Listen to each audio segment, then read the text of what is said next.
Nabiktima ng holdupper ang isang ginang sa Cebu City. Ang suspect nagsorry dahil nagawa lang daw niya ang krimen para sa naospital na anak. Naasa frontlining balita si John Aroa ng News 5 Visayas. Palihog lang guys, tabang! Yakap-yakap at Ato ning kuan pinatatahan ng kay kanyang wa siya kaanak ang kakuan. babaeng ito Wa ka na siya kakuan nabiktima dayon. ng hold-upper sa Banawa, Cebu City. Nya dili to yang kwarta guys.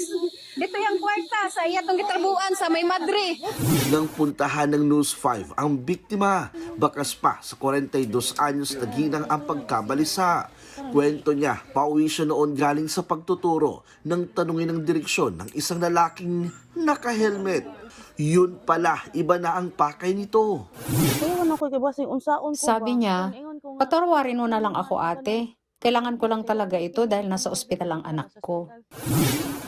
Bagamat na trauma ang biktima sa nangyari, nagpapasalamat pa rin siyang hindi siya sinaktan lalo't byuda na siya at may pinaaral pang 4 na anak.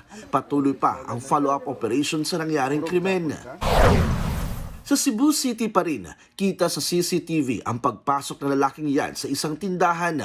Kunwari siyang may tinatawagan habang lumalapit sa lamesa. Sinipat niya ang mga nakapatong doon, saka may dinampot na cellphone.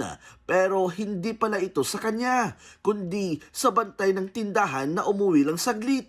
Na-i-report na ng biktima sa pulis ang insidente at pinaghahanap na ngayon ang suspect.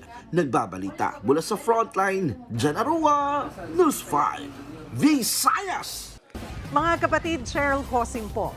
Maging maalam at may pakialam sa mga napapanahong issue at headlines. Mag-follow at mag-subscribe na sa social media pages ng News 5.